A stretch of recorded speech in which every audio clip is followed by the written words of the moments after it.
అంత master mind sir. Master mind అంటే గూఢాచారం, కూట్నీతి ఇవన్నీ ఎలా చేయాలి, ఒక టెక్స్ట్ బుక్ డెఫినేషన్ ఎగ్జాంపుల్ ఎలా ఎగ్జిక్యూట్ చేయాలి, మాస్టర్ మైండ్ సార్. అంటే ఆయన మైండ్లో ఏం నడుస్తుందో ఎవ్వరికీ తెలియదు సార్. పక్కన ప్రధానమంత్రి కూర్చొని ఉంటారు, ఆయనకు కూడా తెలియనివ్వడు సార్. ఎందుకంటే గూఢాచారి యొక్క బేసిక్ మూలమే సీక్రసీ సార్. ఎవ్వరికీ చెప్పకుండా కడుపులోనే దాచుకొని మొత్తం ప్లాన్ డిజైన్ చేసిన తర్వాత ఎగ్జిక్యూషన్ ముందు ఓకే సార్ ఆ టిక్ పెట్టించుకోవాలి కదా, ఓకే సార్ అని చెప్పి అప్పుడు చెప్తాడు, గో హెడ్ అని చెప్పించుకుంటాడు. అంతే, గ్రీన్ సిగ్నల్ కోసం మాత్రమే. అండ్ చాలా సిన్సియర్గా only need to know basis. దేశానికి ప్రధానమంత్రి అయినా సరే అన్ని విషయాలు ఆయనకు కూడా చెప్పడు. ఎందుకంటే ఇన్ఫర్మేషన్ ఎక్కడి నుంచి ఎలా లీక్ అవుద్దో తెలియదు కాబట్టి ఎన్నో విషయాలు ఆయన దగ్గరే దాచుకుంటాడు, కడుపులో దాచుకుంటాడు. 100% సార్. రా ఒక ఇంటెలిజెన్స్కి ఏజెంట్ అవ్వాలి అంటే కావాల్సిన బేసిక్ క్వాలిటీయే అబ్జర్వ్ చేయాలి, సైలెంట్గా ఉండాలి. అబ్జర్వ్ చేసుకోవాలి, సైలెంట్గా ఉండాలి. యాక్షన్ చేయాలి, సైలెంట్గా ఉండాలి. మీరు ప్రతి 2వ 3వ రోజు న్యూస్ వస్తూ ఉంటుంది, unknown gunman killed XYZ Lashkar-e Taiba, unknown gunman killed XYZ Jaish-e Mohammed. ఈ అన్నోన్ గన్మ్యాన్లు ఎవరు పంపిస్తున్నారు, ఎలా పంపిస్తున్నారు, అసలు వాళ్ళు ఏం చేస్తున్నారు, వీళ్ళందరి వెనక కారణము ఈయనే సార్. సార్ మనం ఒకసారి రా ఏజెంట్లకు వెళ్ళే ముందు అజిత్ దోవల్ సార్ ఎవరు, ఎప్పుడు వచ్చి ఉంటారు, ఆయన యాక్షన్ ఎలాగుంటుంది అనేది ఒకటి ఎగ్జాంపుల్గా సార్. ఎప్పుడైనా సార్ హీఈస్ బేసికలీ అన్ IPS ఆఫీసర్ సార్. కేరళ కాడర్కి చెందిన ఒక IPS ఆఫీసర్ సార్. అప్పట్లో 1970s 80sలో కేరళలో జరుగుతున్న కమ్యూనల్ వైలెన్స్ని కూడా సింగిల్ హ్యాండెడ్గా కంట్రోల్ చేసిన వ్యక్తి. అప్పుడే వెంటనే ఇందిరాగాంధీ గారు కళ్ళలో పడిపోయారు. నాకు ఈ మనిషి కావాలి. దేనికి కావాలి?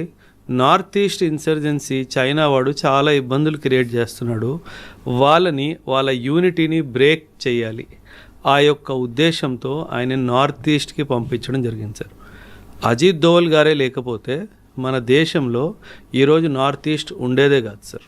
ఎందుకంటే వాళ్ళు చాలా గట్టిగా ప్రిపరేషన్ చేసుకున్నారు.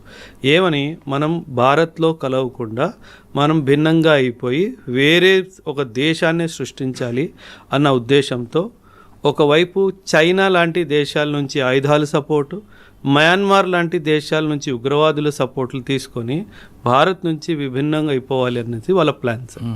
ఈ ప్లాన్ అంతటిని విఫలం చేసింది అజిత్ దోవల్.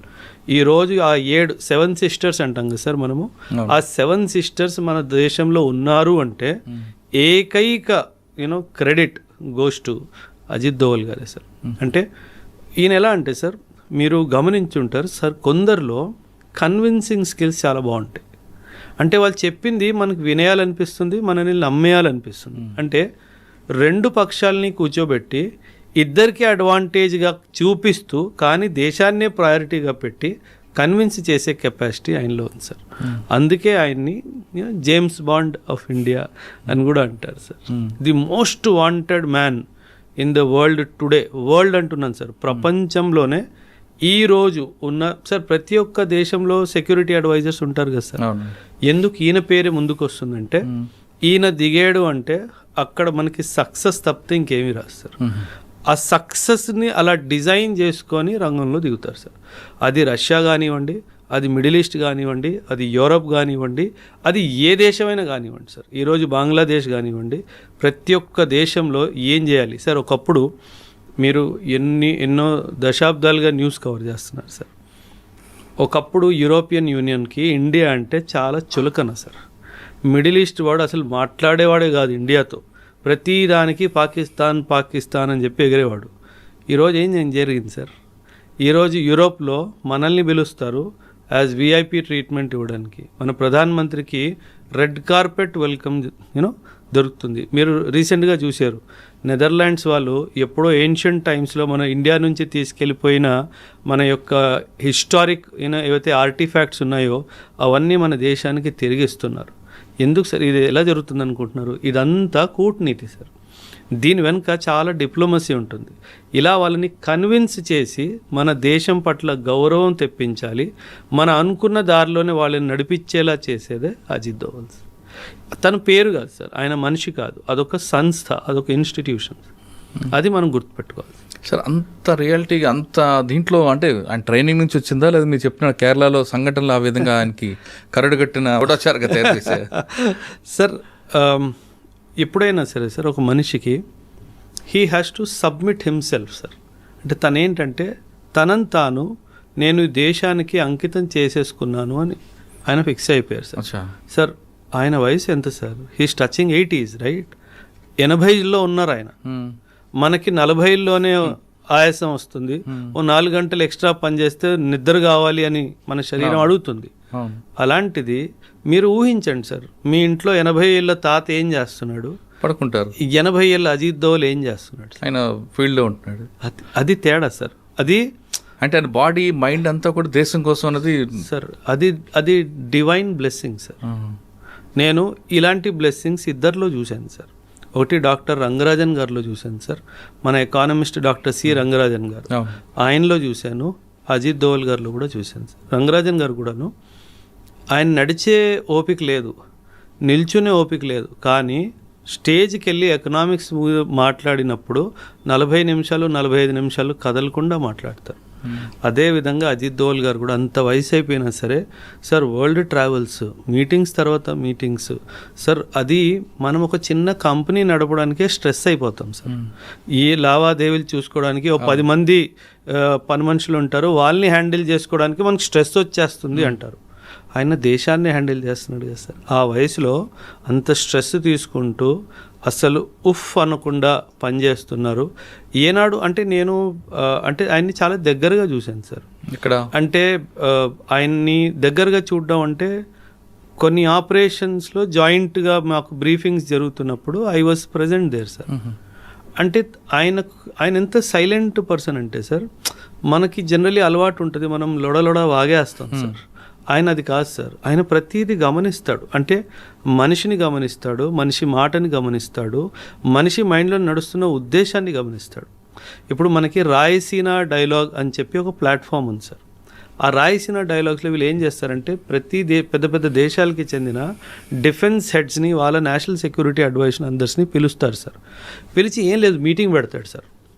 ఈయన కెపాసిటీ ఏంటంటే ఒక మనిషి ఏదో మాట్లాడుతున్నాడు కానీ మైండ్లో ఏం జరుగుతుందో అది రీడ్ చేసే కెపాసిటీ ఉంది సార్. మైండ్ రీడ్ చేసేస్తాడు సార్. మాట్లాడుతుంది ఒకటి, బుర్రలో నడుస్తుంది ఇంకోటి, అది పట్టేసుకుంటాడు, అది రాసుకుంటాడు. ఆయన మాట్లాడిన దాంతో ఆయనకి సంబంధం లేదు, అది ఆయన చెప్పాలనుకుంటున్నాడు, ఏదైతే దాయాలనుకుంటున్నాడో అది రాసుకుంటాడు. Okay, he is planning for this. So అలాంటి ట్రైనింగ్ తీసుకున్న తర్వాతనే ఆయన అలా సార్. ఇప్పుడు ఆయనకు ఒక టీం ఉంటుంది, ఆ టీంను కూడా ఇదే విధంగా ట్రైనింగ్ ఇచ్చారు ఆయన. 100 మీరు చెప్తున్నట్లుగా ఇప్పుడు మాట్లాడేది ఒకటి, మైండ్లో ఏముంది అన్నది సార్ అందరూ అర్జునులు అవ్వలేరు కదా సార్. ద్రోణాచార్య వారు అందరికీ ట్రైనింగ్ ఇచ్చారు, కానీ అర్జునుడు ఒక్కడే కదా సార్. సో మన దేశానికి అర్జునుడు అజిత్ దోవల్. సార్ ఆయన్ని మీ దగ్గరగా అంటే ఆయన ఆపరేషన్లో మీరు ఉన్నారు కాబట్టి ఒక ఆపరేషన్ చెప్పండి. అంటే ఆయనతో ఆపరేషన్ అని కాదు సార్, లైక్ ఫర్ ఆయన డైరెక్షన్లో అండర్స్టాండింగ్ సార్. మనం 1970sలో దేని గురించి మాట్లాడతాం సార్, అంటే రా గురించి మాట్లాడతాను సార్ నేను. ఇప్పుడు ఆయన ఎగ్జాక్ట్గా చెప్పాలంటే ఆయన కాంట్రిబ్యూషన్ పాకిస్తాన్లో ఒక చాలా పెద్ద కీలకమైన ఒక ఆపరేషన్ సార్. పాకిస్తాన్ న్యూక్లియర్ వెపన్ని తయారు చేసుకుంటుందా లేదా, ఇది ప్రశ్న సార్. ఈ ప్రశ్నకి మన భారతదేశానికి జవాబు కావాలి. ఎవరిని డైరెక్ట్గా అడిగితే చెప్పలేరు కదా సార్, ఎవరు చెప్పరు కూడా కదా సార్. దాన్ని పట్టుకోవాలి. ఎలా పట్టుకోవాలి? పాకిస్తాన్లో ఎంటర్ అవ్వాలి. సో ఈయన ఒక టీంని తయారు చేసుకొని పాకిస్తాన్లో ఎంటర్ అవ్వడం జరుగుతుంది సార్. పాకిస్తాన్లో ఒక ప్లేస్ కహూతా అని చెప్పి ఒక ప్లేస్ సార్. ఆ కహూతా అనే ప్లేస్లో వీళ్ళు న్యూక్లియర్ ఎక్స్పెరిమెంట్ చేస్తున్నారు ఒక ప్రిమైసిస్లో.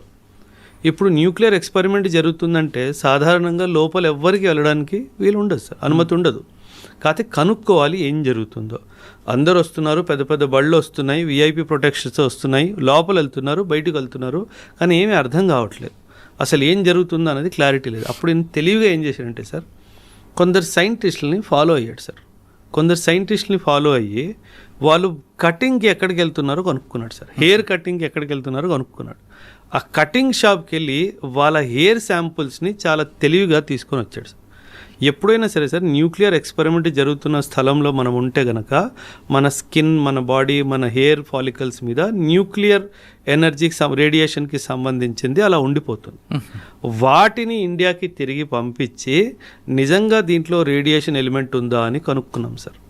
అప్పుడు మనకు తెలిసింది ఏంటంటే అవును, ఈ కహుతా అనే స్థలంలో పాకిస్తాన్ వాళ్ళు న్యూక్లియర్ వెపన్ని తయారు చేసుకోవడానికి అంత రీసెర్చ్ జరుగుతుంది అని చెప్పి.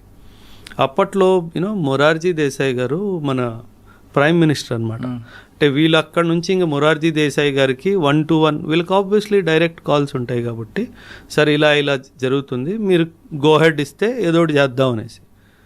ఆయన అసలు గోహెడ్ ఇవ్వలేదు సార్. అంటే ఇది చాలా దురదృష్టకరమైన అంటే ఒక హిస్టారికల్ ఈవెంట్ సార్. ఆయన గ్రీన్ సిగ్నల్ ఇస్తే మాత్రము ఈరోజు పాకిస్తాన్ దగ్గర న్యూక్లియర్ వెపనే ఉండేది కాదు సార్. ఇన్ఫ్యాక్ట్ ఇతనే కాదు సార్, ఇజ్రాయిల్ వాళ్ళు కూడా భారత్తో కలిసి ఒక జాయింట్ ఆపరేషన్ చేసి పాకిస్తాన్లో ఉన్న న్యూక్లియర్ ఫెసిలిటీని ధ్వంసం చేద్దామని చెప్పి వాళ్ళు కూడా ముందుకు వచ్చారు. దానికి కూడా అనుమతి ఇవ్వలేదు సార్. సో అది ఇచ్చుంటే కనుక ఖచ్చితంగా ఈరోజు పాకిస్తాన్ అయితే సార్, ఇప్పుడు మీరు గమనిస్తే కనుక sir, Pakistan is the only Islamic country that has a nuclear weapon. దానివల్ల పాకిస్తాన్ వరల్డ్ డిప్లొమసీలో చాలా పై ఎత్తుకు వెళ్ళిపోయింది సార్. ప్రతి దేశం పాకిస్తాన్తో మంచి సంబంధాలు ఏర్పాటు చేసుకోవాలి అని అనుకుంటుంది, ఎస్పెషలీ ఇస్లామిక్ దేశం. అండ్ మనతో దగ్గరికి రావాలంటే పాకిస్తాన్కి దూరం అయినట్టుగా సార్ లెక్క. At the end of the day వాళ్ళే బంధువులుగా సార్. సో వాళ్ళు పాకిస్తాన్ వాళ్ళకి చాలా అవసరమైన దేశం అనమాట. సో ఆ డైమెన్షన్లో మనం మిడిల్ ఈస్ట్లో పెనిట్రేట్ చేయలేకపోతున్నాం, ఎందుకంటే ప్రతి చోట పాకిస్తాన్ అడ్డొస్తుంది కాబట్టి.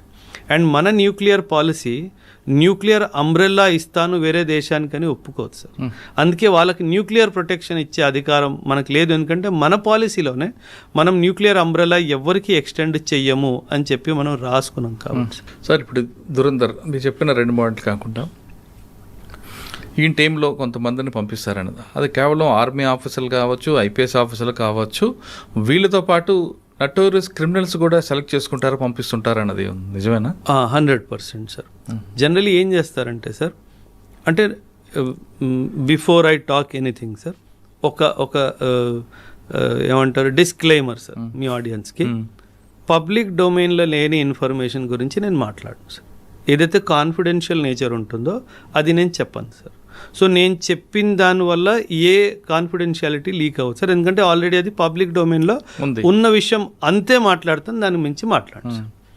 కానీ మన దేశంలో అండ్ అంతర్రాష్ట్రీయంగా కూడా చూసుకున్నా కొన్ని దేశాల్లో ఒక ప్రాక్టీస్ ఉంది సార్. ఒక ప్రాక్టీస్ ఏంటంటే, కొందరు ఖైదీలు ఎవరైతే యావజ్జీవ కారాగార శిక్షో లేకపోతే వాళ్ళకి ఇంకేదైనా మేజర్ పనిష్మెంట్ ఇచ్చినట్టయితే వాళ్ళలో దేశం పట్ల ఒక పాజిటివ్ భావన ఉంది అని అనుకుంటే అలాంటి వాళ్ళని ట్రైన్ చేసి యాజ్ ఏ రా ఏజెంట్స్గా వేరే దేశాలకి పంపించే ఒక ఆనవాయితీ మన దేశంలో కూడా ఉంది సార్. మన దేశంలో కూడా ఉంది. సో ఖచ్చితంగా దురంధర్ సినిమాలో మీరు అన్నట్టుగా చూపించింది అది వాస్తవం సార్, అది వాస్తవం. కానీ ఒక విషయం సార్, రా ఏజెంట్ అంటే దురంధర్ అంటే అది సినిమా కాబట్టి కొంచెం డ్రమటైజ్ అవుతుంది సార్. అంటే యాజ్ ఎ బాడీ బిల్డర్ చూపించడం అదంతా జరుగుతుంది, కానీ రా ఏజెంట్ అది కాదు సార్. రా agents are trained on close quarter battle. అంటే 1-to-1 ఫిస్ట్ ఫైట్ ఎలా చేయాలి, ఎలా క్లీన్గా ఎటువంటి శబ్దం కానీ ఎటువంటి అటెన్షన్ రాకుండా ఒక మనిషిని ఎలా క్లియర్ చేయాలి, ఇవన్నీ నేర్పిస్తారు సార్. In fact Israeli martial arts Krav Maga అని ఉంటుంది సార్. ఆ క్రఫ్ మాగా టెక్నిక్స్ కూడా మన రా ఏజెంట్స్కి నేర్పిస్తారు. ఏంటంటే క్రఫ్ మాగా అంటే? Krav Maga is a close quarter battle sir. అంటే అవి ఎన్నో మార్షల్ ఆర్ట్స్ని మిక్స్ చేసి ఒక ఏజెంట్కి ఎలాంటి ఏమంటారు క్లోజ్ క్వార్టర్ బ్యాటిల్లో అటాక్ చేసే టెక్నిక్స్ ఉంటాయో అవన్నీ నేర్పిస్తారు sir. So that is the most deadliest what you call attack techniques in the world sir today. ప్రపంచం నేర్చుకుంటుంది సార్ క్రాఫ్. ఆ రా ఏజెంట్స్కి కవర్ ఎలా ఉంటుందండి? ఏ కవర్లో వెళ్ళచ్చు? చాలా కవర్ ఉంటుంది సార్. ఇన్ఫ్యాక్ట్ మీరు ఇందాక అడిగిన ప్రశ్న ఇంకో ప్రశ్న మిగిలిపోయింది. లైక్ మీరు అన్నారు ఐపీఎస్ ఆఫీసర్లు ఉంటారా, ఆర్మీ వాళ్ళు ఉంటారా అన్నట్టుగా. సార్ యాక్చువల్లీ మీరు ఒక విషయం అర్థం చేసుకోండి సార్, రా works independently of the army, రా works independently of the police, రా works independently of the central armed police forces, CAPF కానీ సిఆర్పిఎఫ్ కానీ. సాధారణంగా వీళ్ళతో కలిసి ఆపరేషన్స్ రా చెయ్యదు సార్. కానీ ఆ ఏజెన్సీలో వీళ్ళు మీకు చెప్పిన ముగ్గురు ఏజెన్సీ కూడా వెళ్తుంటారు, డిప్యుటేషన్ వెళ్తుంటారు కదా. వెళ్తారు, అదే చెప్తున్నాను సార్. ఒకవేళ ఒక ఆర్మీ నుంచి ఒక ఆఫీసర్ని డెప్యుటేషన్కి రాలో పంపిస్తే అప్పుడు అతను రా మనిషి, ఆర్మీ మనిషి కాదు సార్. అవును, ఎందుకంటే కమాండ్ అండ్ కంట్రోల్ అంతా వీళ్ళ దగ్గరే ఉంటుంది sir. The research and analysis wing వాళ్ళ దగ్గరే ఉంటుంది. కాబట్టి ఎప్పుడైతే డెప్యుటేషన్కి ఇప్పుడు నన్నే ఆర్మీ నుంచి అందులో పంపించారు అనుకోండి సార్, అప్పుడు నన్ను ఆర్మీ రోల్స్ నుంచి తీసేస్తారు సార్. నేను రా రోల్స్కి వెళ్ళిపోతాను కాబట్టి అది రా ఆపరేషనే అవుతుంది సార్. అండ్ వీళ్ళకి ఏంటంటే sir, because information is highly confidential nature కదా సార్, వేరే డిపార్ట్మెంట్తో కోఆర్డినేషన్ చేస్తే అది ఇన్ఫర్మేషన్ లీక్ అయ్యే ఛాన్స్ చాలా ఎక్కువగా ఉంటుంది సార్. సో అందుకని అది వాళ్ళు షేర్ చెయ్యరు sir. And yes, IPS officers కానీ అంటే ఐపీఎస్ ఆఫీసర్స్ అతి ఎక్కువగా ఫీల్డ్ ఆపరేషన్స్కి వెళ్ళకపోవచ్చు సార్. జనరలీ ఫీల్డ్ ఆపరేషన్స్ వాళ్ళని కింద నుంచే తయారు చేస్తారు ఎందుకంటే IPS is a very big asset for the nation. ఆయన ఏమన్నా పట్టుకుంటే దొరికిపోతే చాలా డిప్లొమాటిక్ ప్రాబ్లమ్స్ వస్తాయి. ఎందుకంటే ఆయన ఐడెంటిటీ చాలా ఈజీగా తెలిసిపోతుంది, ఈ was an ex IPS officer అని చెప్పి. సో అలా కాకుండా ఒక చాలా నార్మల్ ఒక వ్యక్తి, సాధారణమైన వ్యక్తిని పట్టుకొని ఆయన కొన్ని విషయాలు చూస్తారు సార్. సాధారణంగా మనం ఏమనుకుంటామంటే సార్, రాకి నేను అప్లై చేశాను, నేను రాలో జాయిన్ అయ్యాను అని మనం అనుకుంటాం సార్. కానీ నిజం అది కాదు సార్. రా మిమ్మల్ని అప్లై చేసేలాగా చేస్తుంది సార్. అంటే రా వాళ్ళు మిమ్మల్ని తీసుకోవాలి అని ఫిక్స్ అయ్యారు అనుకుందాం సార్, మాకు మురళీ గారు కావాలి అని అనుకున్నాను సార్. ఆల్మోస్ట్ ఒక సంవత్సరంన్నర మిమ్మల్ని అబ్జర్వ్ చేస్తారు సార్. మీ మొత్తం అకౌంట్స్ అన్నీ హ్యాక్ అయిపోతే మీకు అసలు ఏం తెలియదు. మీ ఫోన్ హ్యాక్ అయిపోయింది, మీ ల్యాప్టాప్ హ్యాక్ అయిపోయింది, మీ ఇల్లు మొత్తం బగ్గింగ్ అయిపోయింది సార్. మీరు ఎవరితో మాట్లాడుతున్నారు, మీరు ఏం చేస్తున్నారు అంతా వాళ్ళకి తెలిసిపోతుంది సార్. ఇక్కడ ఐడియా ఏంటంటే మురళీ గారి వీక్నెస్ ఏంటి పట్టుకోవాలి. మురళీ గారి వీక్నెస్ డబ్బా, మురళీ గారి వీక్నెస్ అమ్మాయా, మురళీ గారి వీక్నెస్ ఇంకేమైనా హోదానా, ఇవన్నీ తెలుసుకుంటారు. అచ్చా, ఈ మనిషికి ఇలాంటి వీక్నెస్ ఏమీ లేవు అండ్ దేశం పట్ల ఒక మంచి పాజిటివ్ మైండ్ సెట్ ఉంది అని అనిపిస్తే అప్పుడు మీ ద్వారానే వాళ్ళు application పెట్టిస్తారు.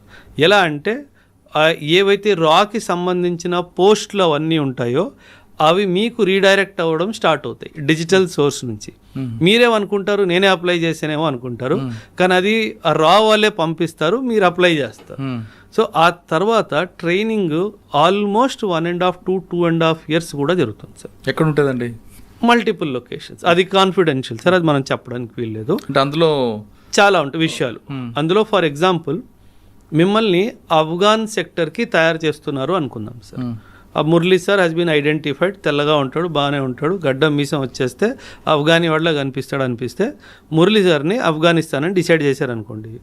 Afghanistan geography, Afghanistan history, Afghanistan culture, Afghanistan language, Afghanistan food habits మొత్తం మీకు నేర్పిస్తారు. ఆ డ్రెస్సింగ్ స్టైల్ నుంచి అన్నీ మీకు నేర్పిస్తారు. సో ఈ ప్రాసెస్ అంతా ఆల్మోస్ట్ 2.5 years పడుతుంది. అంటే మనం రిక్రూట్ చేసాము, 10 రోజులు ట్రైనింగ్ ఇచ్చేసాము, పంపించేసాము, అలా ఉండదు సార్. ఈజీగా 1.5 to 2.5 years ఆఫ్ టైం పడుతుంది సార్ మిమ్మల్ని ఇండక్ట్ చేసే ముందు. సో అందువలన ఎప్పుడైనా గుర్తుపెట్టుకోవాలి సార్, రా ఏజెంట్ ఒక దేశంలోకి ఎంటర్ అయ్యాడు అంటే ఇంకా ఇటువైపు నుంచి జీరో కాంటాక్ట్ అటువైపు నుంచే రావాలి తప్ప ఇటువైపు నుంచి ఎప్పుడు కాంటాక్ట్ అవ్వదు. కానీ ఇంకో విషయం, ఎక్కడైతే మన రా ఏజెంట్ని ప్లాంట్ చేస్తారో ఆయన మీద కన్నేసి ఉంచడానికి ఇంకొకరిని ప్లాంట్ చేస్తారు. ఎందుకంటే డబుల్ ట్యాప్ అయ్యే అవకాశం ఉంది సార్. మనం మన మనిషి అని చెప్పి పంపించాము, మన మనిషి అక్కడ వెళ్ళి వాళ్ళ మనిషి అయిపోతే మన మీద ఏమన్నా జరిగితే అది ఇబ్బంది ఉంటుంది కదా సార్. సో ఖచ్చితంగా ఆయన మీద కన్నేసేవాడు ఉంటాడు, ఆయన మీద కన్నేసేవాడు మూడోవాడు ఉంటాడు. సో ఇలా ఒక రింగ్ లాగా అయిపోతుంది. సో ఒకరి మీద ఒకరు కన్ను పెట్టుకొని ఉంటారు సార్. ఇప్పుడు ఫస్ట్ రింగ్ వెళ్ళాడు అనుకోండి. అవును సార్. ఆయనకు 2 years ట్రైనింగ్ ఇచ్చారు, అసలు ఆయన కంప్లీట్గా డెడికేట్గా దేశం కోసం వెళ్ళిపోయాడు. అంటే దానికి ఒక టైం బాండ్ ఉంటుందా? 8 సంవత్సరాలు ఈ ఆపరేషన్ టార్గెట్ కంప్లీట్ రావాలని, అంటే ఈ 2 సంవత్సరాలు 3 సంవత్సరాలు టార్గెట్ అయ్యే వరకు ఇటు ఫ్యామిలీని పూర్తిగా మర్చిపోవాలా? ఇంకా అంటే ఫ్యామిలీ ఆ డైమెన్షనే లేదు సార్, అసలు ఆలోచనలోనే మైనస్ సార్. కానీ అప్పటికే పెళ్ళి ఉంది అనుకోండి, పిల్లలు ఉంటారు కదా, ఇంకా పని మీద వెళ్ళాను అంతే అంతే అంతే. గవర్నమెంట్ పని మీద ఆఫ్ఘనిస్తాన్ వెళ్తున్నాను, లేదా గవర్నమెంట్ పని మీద ఫ్రాన్స్ వెళ్తున్నాను. ఫ్రాన్స్ అని చెప్పి ఆఫ్ఘనిస్తాన్ వెళ్ళొచ్చు, శ్రీలంక వెళ్ళొచ్చు, అంతే అంతే. చెప్పడానికి వీల్లేదు, ఎందుకంటే అక్కడ వాళ్ళ ఇంట్లో కూడా బగ్ ఉంది. నువ్వేం చెప్తున్నావో, నువ్వు ఇంట్లో వాళ్ళకి సార్, ఇఫ్ యు ఆర్ ఎ రా ఏజెంట్, నీ మైండ్లో ఏం జరుగుతుందో పాలిగ్రాఫిక్ టెస్ట్ చేసుకొని తెలుసుకుంటాడు. మీరు అబద్ధం చెప్పడానికి కూడా వీల్లేదు కాబట్టి sir because national secret is in your hand. So zero error syndrome sir, అసలు జీరో ఎర్రర్ కూడా మనం అసలు ఒప్పుకోవడానికి వీల్లేదు. సార్ ఆ విధంగా ట్రైనింగ్ తీసుకున్న తర్వాత ఏదో స్టేట్ కంట్రీకి పంపారు, అక్కడ కవర్ ఏదో డ్రైవర్ గానో లేదంటే బ్యాంక్ ఆఫీసర్ గానో ఏదో ఒకటి ఇస్తారు. Sir cover could be beggar also. మాది beggar. Cover could be politician also. అదే మన దురందో సినిమా టైప్లో 100%. సార్ ఇజ్రాయిల్ వాడు యూనో మిడిల్ ఈస్ట్ కంట్రీస్లో వాళ్ళు స్పైలా పంపించిన వాళ్ళు దేశానికి రాష్ట్రపతులు అయిపోవాలా, అంత బాగా కవర్ చేస్తారు వాళ్ళు. So don't think that spy అనగానే బిచ్చగాడ్లా ఉంటాడు, స్పై అనగానే డ్రైవరు కూలోళ్ళ పనిచేస్తాడు, కుక్లా పనిచేస్తాడు. Not necessarily. A high ranking official can also be are agent. వచ్చా? యా అది మనం ఎప్పుడైనా సార్ పాకిస్తాన్ అనుకుందాం సార్ ఫర్ ఎగ్జాంపుల్. వాళ్ళకి ఏముంది సార్, కక్కూర్తనం, డబ్బుల కోసం దేశాన్ని అమ్మేసే జాతి వాళ్ళది. సో కొన్ని డబ్బులు వాళ్ళ మొహన్ పడేస్తే వాడు ఏమైనా చేస్తాడు కదా సార్. అదే నన్ను ఎమ్మెల్యే చేయొచ్చు, ఎంపీ ఏమైనా చేయొచ్చు, మిమ్మల్ని రాష్ట్రపతి చేసేస్తారు, మిమ్మల్ని ప్రధానమంత్రి చేసేస్తారు. అందులో ఏముంది సార్, వాళ్ళు డబ్బుల కోసం ఏమైనా చేయడానికి సిద్ధంగా ఉన్నారు సార్. సో మన దగ్గర డబ్బుకి దేవుడి దేవాలయ లక్ష్మీదేవి కటాక్షంగా మనకి ఏ తక్కువ లేదు దేశానికి. సో హ్యాపీగా ఎవరిని ఆ విధంగా ఒక టార్గెట్ ఇచ్చారనుకోండి, మనకి ఏదో కంట్రీలో సీక్రెట్స్ కోసం పంపించారు, ఆ టార్గెట్ అయ్యే వరకు రాకూడదా? Generally no sir. ఇన్ఫ్యాక్ట్ ఒక్కొక్కసారి ఏమవుతుందంటే సార్, ఆ టార్గెట్ అయిపోయిన తర్వాత కూడా అడిషనల్ టాస్క్ కూడా ఇచ్చే అవకాశం ఉంది సార్. అంటే ఇప్పుడు ఫర్ ఎగ్జాంపుల్ ఒక ఏజెంట్ని ఒక లష్కరే తైబాకి చెందిన ఒక కమాండర్ని ఎలిమినేట్ చేయడానికి పంపించారు, రైట్ సార్.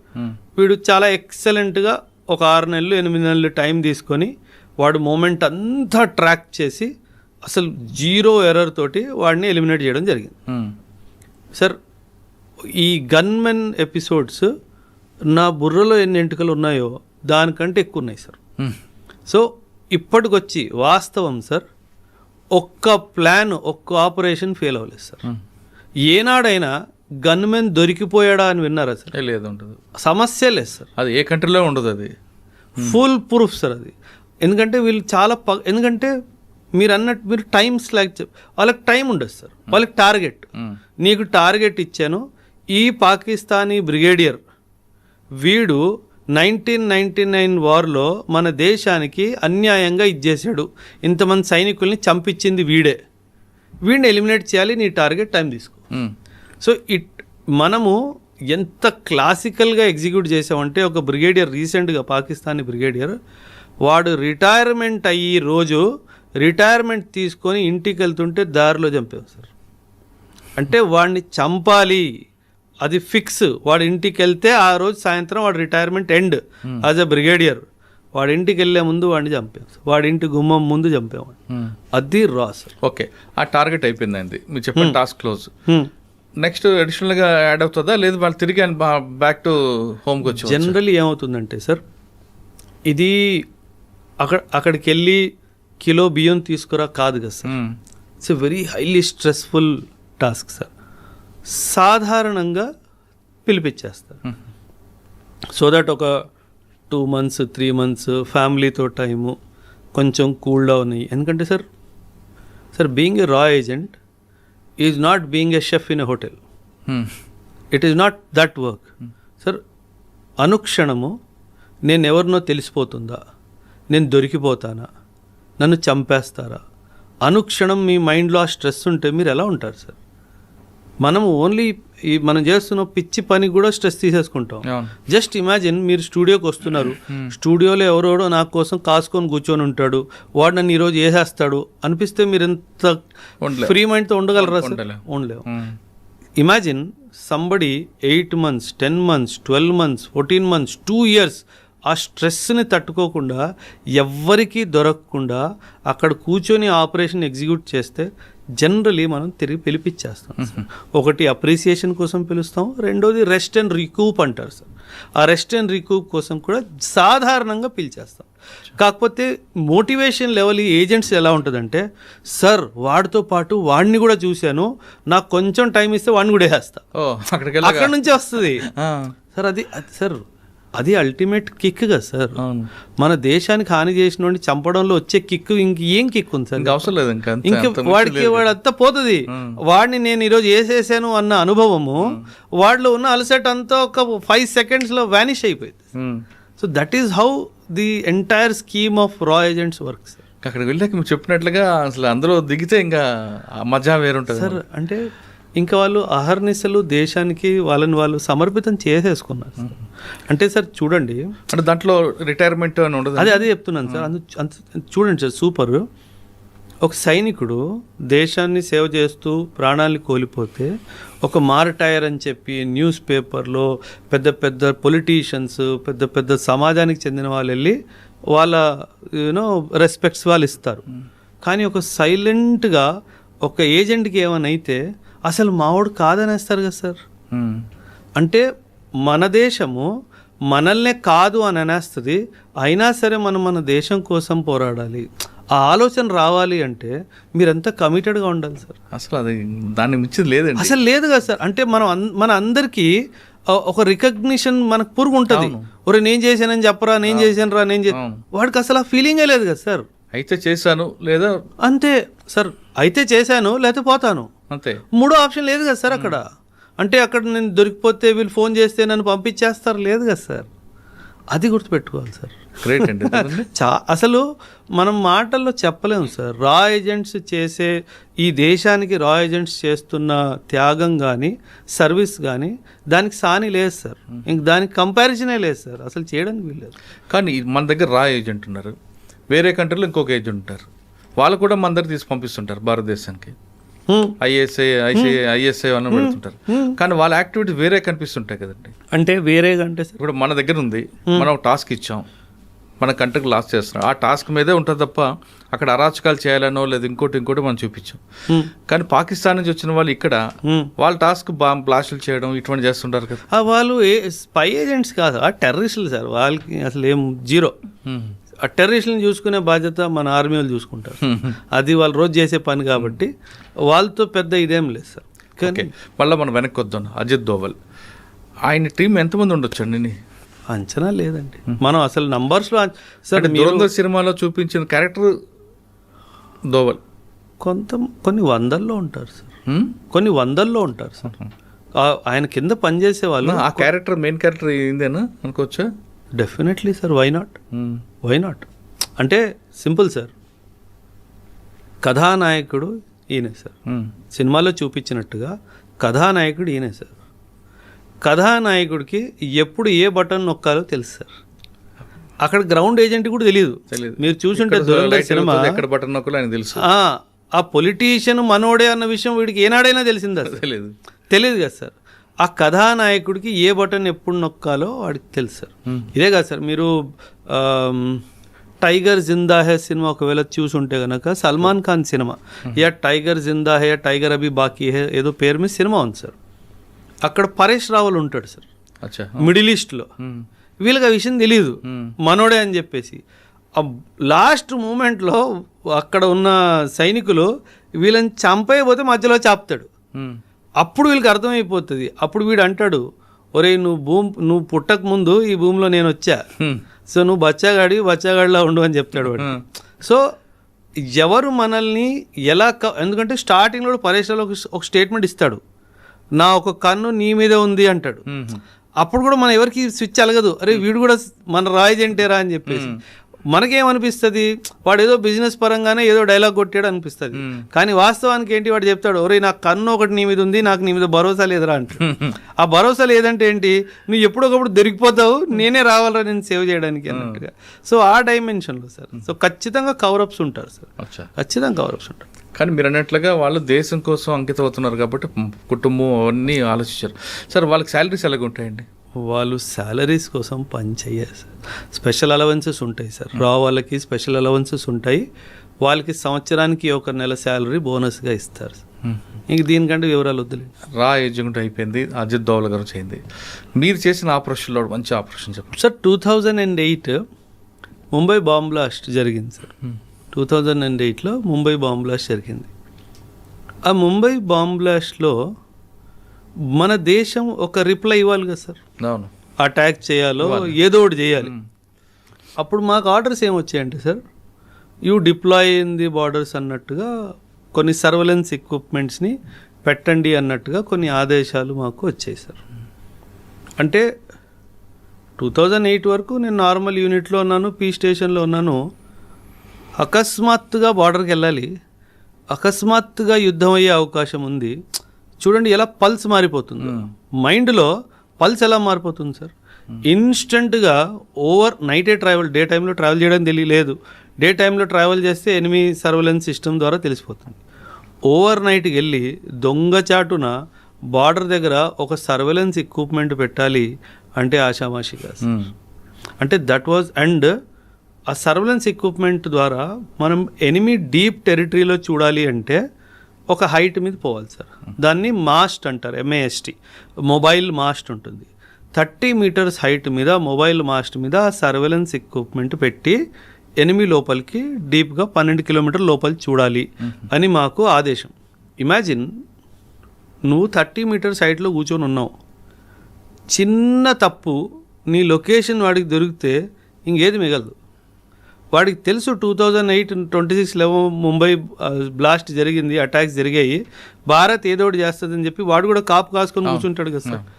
ఒక చిన్న మూమెంట్ తప్పు నువ్వు ఎక్కుతున్న సౌండ్ వల్ల వాడికి తెలిసినా, నువ్వు ఎక్విప్మెంట్ సెటప్ చేస్తున్న సౌండ్ వల్ల వాడికి తెలిసినా, నువ్వు అబ్జర్వ్ చేస్తున్నావు అన్న రేడియో ఫ్రీక్వెన్సీ అటాక్ చేసి బంగ్లాదేశ్ నుంచి కింద నుంచి అటాక్ చేస్తే ఇండియా నార్త్ ఈస్ట్ అంతా కట్ ఆఫ్ అయిపోతుంది సార్. ఇది వాళ్ళ ఉద్దేశం. అండ్ వెస్ట్ బెంగాల్లో ఇంతకుముందు ఉన్న ప్రభుత్వము ఈ విషయాన్ని గమనించకుండా, ఎటువంటి చర్యలు తీసుకుండా నోరు మూసుకొని కూర్చొని ఉంటే ఎలా సార్? సార్, ఎంతమంది లక్షల మంది ఇల్లీగల్ మైగ్రెంట్స్ బంగ్లాదేశ్ నుంచి వస్తున్నా వాళ్ళ మీద ఎటువంటి చర్యలు తీసుకోకపోతే మన దేశం ఏమైపోవాలి సార్?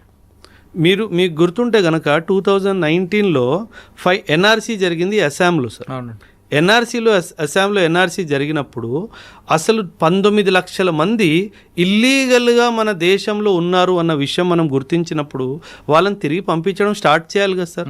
అసలు ఎటువంటి యాక్షన్ లేదు సార్. అంటే మీరు పాలిటిక్స్ కోసము, ఓటు బ్యాంక్ పాలిటిక్స్ కోసము దేశాన్నే మీరు తోసేస్తున్నారు కదా సార్. ఆ విషయం గుర్తుపెట్టుకోవాలి సార్. అందుకే ఈ బీజేపీ యొక్క గెలుపుని వెస్ట్ బెంగాల్లో కానీ అస్సాంలో కానీ మనము ఒక స్ట్రాటజిక్ యాంగిల్లోనే చూడాలి తప్పితే ఒక పొలిటికల్ యాంగిల్లో చూసే తప్పు మనం చేయకూడదు సార్. రెండో విషయం ఏంటంటే sir, I don't support any political party sir. ఒకవేళ బీజేపీ ప్రభుత్వం ఏమైనా తప్పు చేస్తే నేను ఖచ్చితంగా నిలదీస్తాను సార్. మీరు ఇది తప్పు చేశారు. ఇప్పుడు విమెన్ రిజర్వేషన్ బిల్ ఉంది సార్, దాన్ని అనవసరంగా డీలిమిటేషన్ బిల్లుతో యాడ్ చేసి దాన్ని ప్రజెంట్ చేశారు. ఆ బిల్లు కాస్త ఫెయిల్ అయిపోయింది సార్. సార్, మనము విమెన్కి పాలిటిక్స్లో 33% ఇవ్వాలి అని చెప్పి ఎప్పటి నుంచి అనుకుంటున్నాం సార్? అంటే 1947లో మనకి స్వతంత్రం వచ్చింది. ఇప్పుడు కూడా పార్లమెంట్లో చూసుకుంటే సింగిల్ డిజిట్ పర్సంటేజ్లో కూడా విమెన్ లేరు సార్. విమెన్ పొలిటికల్ ల్యాండ్స్కేప్కి వస్తే విమెన్కి సంబంధించిన విషయాల్లో చాలా మార్పులు వస్తాయి.